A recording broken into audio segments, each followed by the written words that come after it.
Hey everybody, and Tony here with a review of Verdi's Aida, which was live from the Kungliga Operan. The conductor was Pier Giorgio Morandi. The production was done by Michael Kavanagh. The sets and costumes were done by Magdalena Oberg. The lights were handled by Linus Fellbaum. The chorus master was James Grossmith. The dramaturgy was handled by Katarina Aronsson, and the videographer was Hobby Jarne. I was really excited to catch this particular production of Aida because of the star-studded cast consisting of Christina Nilsson as Aida and Katarina Dalayman as Amneris. I will gladly talk about the performances much later in this review, but first, my thoughts on the production. By and large, I found it to be quite fascinating, as it didn't really contain the pomp, the grandiosity, and the large scale one would usually associate with any production of Aida. Mr. Kavanagh wanted to ensure that this was a character-driven production, as in we get to see how the characters of Radames, Amneris, and Aida relate to each other. And let's not forget about Radames's plight when he also has his moment in the triumphal scene. He starts to see visions of people getting killed by snipers and lots of other atrocities that kind of make him question, is he doing this to get Amneris' hand in marriage and for his country? Or is he doing it purely for Aida's love? What I also noticed about this production is that it seems to take place in the 20th century, which was basically transported from the original ancient Egypt. And for a character-driven production, it certainly knew how to use locations very well. Even more so, Amneris' fate in any traditional production of Aida almost remains unknown, as she still ends up alive. But in this production, Amneris ends up killing herself, which is kind of plausible because when you think about it, Amneris is pretty much the one person who started this whole fiasco between not only her, but also with Radames and Aida. And let's not forget about how she feels about Radames's untarnished love for Aida, which also makes her go kind of crazy when one thinks about it. So the fact that Amneris offs herself in this production was, as I stated before, rather plausible. It seems to suggest that since she was the one who started it, she might as well just end it all by taking her own life and following Radames and Aida to the next world, as if though that she is begging for forgiveness, and the only way that she'll ever gain their said forgiveness is by simply offing herself with a dagger. So with that said, that was very much the big highlight of this production of Aida. And let's not forget about the costumes, which looked absolutely elegant on all the singers. And let's not forget about Aida's costume, which is basically the slave girl's uniform, what with having a blue bandana, a blue dress, and of course some sandals to go along with it. So overall, this production of Aida was well done in its own way. It managed to be a character-driven drama, as Michael Kavanagh promised it would be, and it certainly delivered in terms of everything it had to offer. And now we get to the singers, starting off with Christina Nilsson as Aida. Now, I mainly heard about this young soprano by name only, and I was quite fascinated that someone who started off in small parts like the overseer from Elektra and even one of the smaller characters in Rosenkavalier would eventually end up singing a leading role. Prior to hearing her as Aida, I listened to a couple of clips of her on YouTube singing Dich teure Halle and Time to Say Goodbye, and as I heard her sing Aida, I have to say that she bears one of the most luxurious, luminous, and well-focused instruments I have ever heard. This young spinto soprano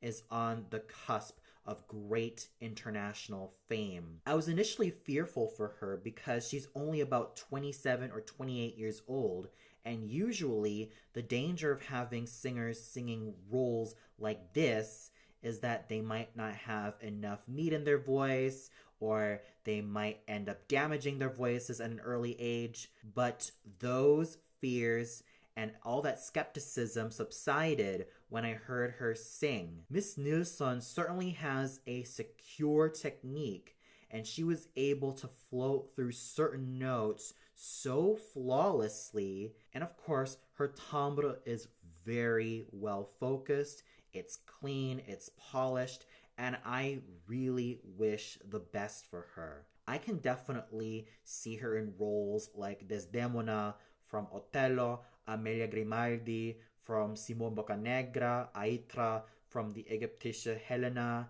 and maybe even Cho-Cho-san from Madame Butterfly, or even that of Suor Angelica. Oh, and let's not forget about Valentine from Les Huguenots. This extraordinary young soprano has not only a brilliant future, but lots of potential to sing all of these major roles. Katarina Dalayman was elegant, mighty, and absolutely phenomenal as Amneris. And I can definitely tell that the quality of her voice made her embrace all of these mezzo-soprano roles, which she has become very well known for nowadays. Because if you know Madame Dalayman, she used to be a dramatic soprano singing roles like Elisabeth from Tannhäuser and even Brünnhilde from Walküre, Siegfried, and Götterdämmerung until the 2010s, well, more specifically the mid-2010s, where her voice darkened considerably and she ended up singing all of these Zwischenfach and mezzo-soprano roles. Even more so, this is the first time that she was singing Amneris, and she certainly delivered the goods. For someone who is currently in her mid-50s, she still maintains a secure technique and couples it so superbly with great acting skills, which should come off as no surprise because Madame Dalayman is definitely a stage veteran. She knows how to be in command of not only her voice, but also of everything she had to offer as this iconic Verdi anti-heroine. She knew how to pace herself musically, knowing when she has to sing forte and when she has to go piano, and she did so in a way which made her all the more thrilling. And of course, she's more than just a princess. She's more than just a queen. She was an absolute goddess as Amneris. Sure, some of her top notes did tend to be cut short, but despite all that, she still maintained her full-toned, metallic, and absolutely gorgeous quality, which has made her so well known. And everything she accomplished as Amneris, both musically and dramatically, she accomplished not only with flying colors,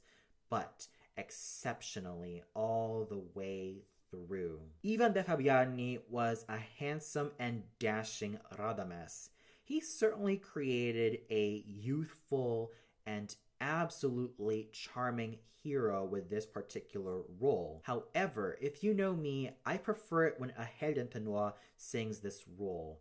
We could have had the likes of Christopher Ventris, Stuart Skelton, or even that of Thorsten Kerr singing this role, but I digress. I still have to give my hat off to Ivan de Fabiani for doing a fine job with this role. He's essentially a rising young spinto tenor, and for that, I have to give him a lot of kudos for everything he accomplished. Sure, there were times they had to push his voice in order to sing all of these notes, but in spite of all that, I still thought that he was able to be quite the trooper and managed to create a Radames that was charming yet conflicted. So even though I felt like parts of his voice were not really suitable to sing something like Radames, I mean, he could have ended up singing the likes of Carlo Moore from Masnadieri, or even that of Alfredo from Traviata, I still have to give Signore de Fabiani a good amount of credit for everything he had to pull off as Radames. He really knew how to use his charm and charisma to bring this character to life, and for that, he did a fine job. And I'm sure that in 5 to 10 years' time, he will definitely be on the cusp of greatness. So with the main love triangle out of the way, how do the father figures do? Well, I thought that these father figures consisting of Amonasro, the king of Egypt, and Ramphis did superbly all the way through. Let's start off with Johan Edholm as Amonasro. From what I read from his biography, he was essentially a veteran dramatic baritone who sang the character parts of Mazzetto and went all the way up to singing the more dramatic parts of Wotan and Alberich. And as I heard him sing, I have to say that the quality of his voice was strong, it was sturdy, and he knew how to be a complete stage animal. For someone who has been singing for many, many years, he did not show signs of tiredness. In fact, he showed endurance, he showed passion, and he showed a great amount of fire, which made him stand out as Amonasro. And for that, I salute him. Lennart Forsen was a sonorous, tall, mighty, and absolutely handsome king of Egypt. With his basso profondo voice, he knew how to make a striking impression on this otherwise thankless part. And for that, he certainly deserves a great amount of kudos in terms of how he made this character come to life. And of course, his vocal assets were certainly unparalleled all the way through. The sonority and overall authority he has in his voice was certainly enough for me to make me glued to this particular basso profondo / cantante. Alessio Cacciamanni was virile, handsome, and an absolute wonder as Ramphis. This is indubitably a young basso cantante with a brilliant future ahead of him, and he was able to use his tall and handsome stage presence to the greatest of his abilities to create someone as imposing, strong, and authoritative as Ramphis. He really knew how to use that full, rich, and well-tuned basso cantante voice to his advantage, and he made a great impression on this particular role. Jihan Shin was an absolutely dashing messenger,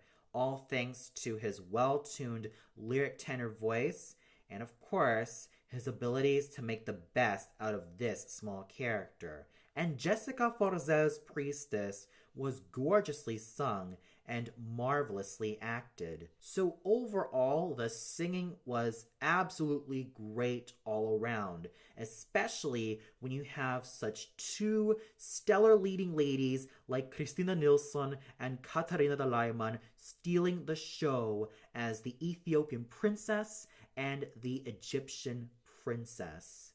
These two were absolutely phenomenal all the way through. And let's not forget about their equally stirring duet. They were able to make such great musical magic in that moment, and for that, they certainly deserved a lot of acclaim. And the conducting done by Pier Giorgio Morandi was really well paced. He knew when to go softly, and he knew when to go all out in terms of the scale of the orchestra. And he knew how to ensure that the orchestra not only follows him, but also pays close attention to every detail. And of course, the chorus and orchestra of the Kungliga Operan were absolutely amazing. So overall, with a fine yet absolutely dark character-driven production, coupled with such great singing headed by Christina Nilsson and Katarina Dalayman, and even fine conducting done by Pier Giorgio Morandi, I have to say that this particular production of Verdi's Aida is an absolute must-watch. And for those of you who tune into this production of Verdi's Aida at the Kungliga Operan, what did you think of it? Did you feel like Christina Nilsson and Katarina Dalayman stole the show as the leading ladies? Was there another singer who stole their thunder, whether it be Ivan De Fabiani, Johan Edholm, Alessio Cacciamanni, or Lennart Forsen? Or was there someone from the cast that just didn't really hold up? Comment below and let me know. Well, that's all for now. Be sure to tune in next time for my review of Cavalleria Rusticana and I Pagliacci live from La Monnaie. So until then, have a great day, everybody.